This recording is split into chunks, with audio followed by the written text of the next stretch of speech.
Hello guys, welcome to my blog. आज चाहिँ हामी मेरो साथीको साइकल बिग्रेर होइन साइकल बनाउन जाँदैछौँ।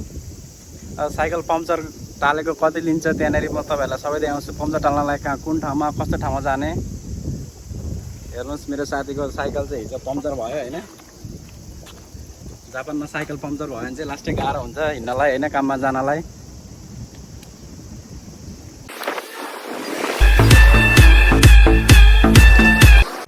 हामी अब साइकल पम्चर बनाउने ठाउँमा पुग्न लागेको छौँ होइन। साइकल पम्चर बनाउने ठाउँ प्रायः नयाँहरूलाई थाहा नहुन सक्छ र तपाईँहरूले साइकल किन्दा पनि साइकल दोकान या सुपर मार्केटमा किन्न सक्नुहुन्छ। तपाईँलाई नयाँ साइकलै किन्न मन लागेको छ भने चाहिँ तपाईँले सुपर मार्केटहरूतिर गएर किन्न सक्नुहुन्छ। म यहाँ भिडियोमा देखाइदिन्छु, हेर्नुहोस्। साइकल चाहिँ हेरी छ होइन रेटहरू। 23,000, 19,980, 19,980।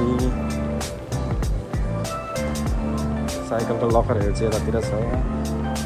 34,000। यस्तै ठुल्ठुलो सुपर मार्केटहरूमा चाहिँ यसो बाहिरतिर भन्दा यसो यतातिर सस्तै पाउँछ साइकलहरू होइन। यतातिर आएर किन्न सक्नुहुन्छ। तर यो नयाँ साइकलहरू किन्नुभन्दा हामीले चाहिँ सेकेन्ड ह्यान्ड साइकल किन्दै फाइदा छ।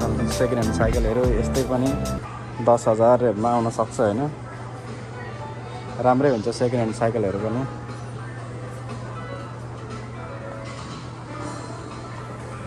महँगो छ लास्टै नयाँ साइकलहरू। अनि तपाईँहरूलाई पुरानो साइकल किन्न मन लागेको छ भने चाहिँ यही साइकल पम्चर बनाउने ठाउँमा हो, यस्तै ठाउँमा किन्न सक्नुहुन्छ। अहिले एकछिनमा म देखाइहाल्छु सबै। तपाईँहरूले अनि त्यो ठाउँ थाहा छैन भने चाहिँ तपाईँहरूले गुगल म्यापमा सर्च गरेर पनि हेर्न सक्नुहुन्छ। त्यसरी पुग्न सक्नुहुन्छ, त्यसरी जान सक्नुहुन्छ। भिडियो कस्तो लाग्यो पुरा भिडियो पुरा हेर्नु होला गाइजहरू होइन। पक्नु अब एकछिनमा हामी पुग्न लागेको छौँ। म पुग्न लागेपछि तपाईँलाई देखाइहाल्छु। एकैछिनलाई जापानको यहाँ विकासहरू हेर्नुहोस्।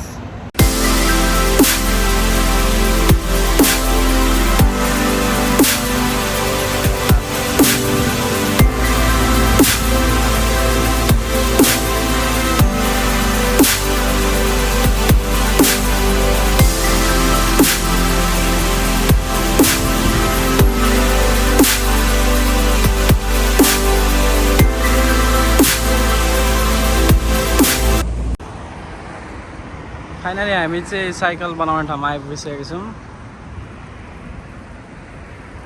यहाँ पनि हेर्न सक्नुहुन्छ तपाईँहरूले साइकलहरू कतिमा पाउँछ भनेर। यहाँनिर चाहिँ नयाँ नयाँ मात्र राखेको छ यहाँ पनि फेरि।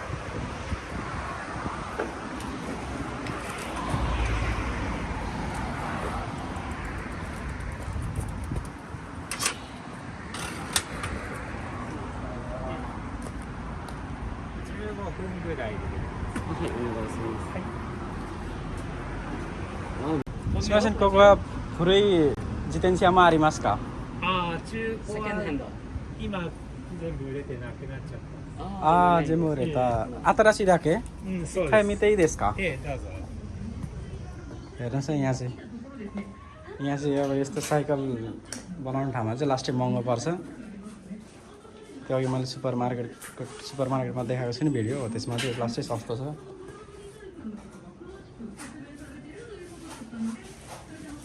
साइकल पम्चर बनायो भने लास्टै महँगो लिन्छ। अहिले कति लिन्छ सोधौँ होइन, कति ठाउँ दुलो परेको छ।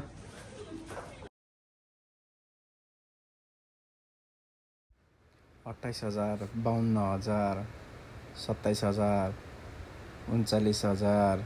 हेर्नुहोस् त अहिलेको भन्दा कति महँगो छ यो साइकल पसलमा साइकलहरू। त्यो अहिलेको सुपर मार्केट डङ्कीमा कति सस्तो छ।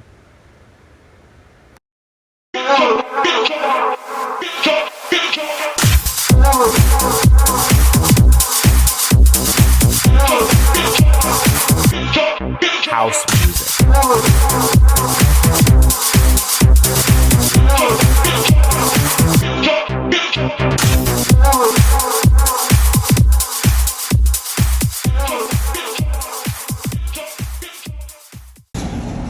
यहाँ पनि नेपालको जसरी नै चेक गर्दो रहेछ हेर्नुहोस्।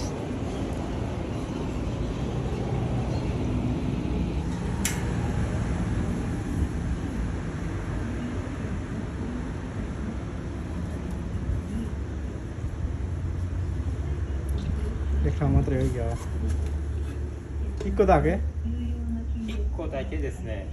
1個だけはいくらかかりますか1個だけだと1000円です。 1000 円ですわかりましたएउटा पम्चर मात्र टालेको चाहिँ 1000 लिँदो रहेछ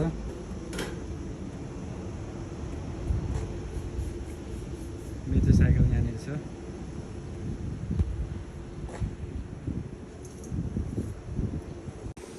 यो पोतो छ नि पोतो भनेको चाहिँ अब यो पसलको नाम भइहाल्यो अनि साई कुरु छ नि साई कुरु भनेको साइकल भइहाल्यो अनि साई कुरु बुझेपछि त तपाईँहरूले बुझिहाल्नुहुन्छ नि होइन नयाँ आउनेहरूले पनि यस्तै ठाउँमा तपाईँहरूले साइकलहरू बनाउन सक्नुहुन्छ साइकल बिग्रियो भने केही भयो भने आउन सक्नुहुन्छ यसरी होइन फाइनली गाइज हामीले चाहिँ साथीको साइकल बनाइसकेको छौँ तपाईँहरूलाई पनि अब साइकल बनाउन लाने यस्तै ठाउँमा आउन सक्नुहुन्छ भिडियो कस्तो लाग्यो होला लाइक सेयर सब्सक्राइब गर्न नभुल्नु होला तपाईँहरू जापान आउनु हुँदैछ भने तपाईँहरूलाई कस्तो भिडियो चाहिएको छ त्यस्तै कमेन्ट गर्नु म त्यस्तै खालको भिडियोहरू पनि बनाउँछु काम गर्ने पनि मैले बनाइसकेको छु काम कसरी खोज्ने हस् त see you in next video guys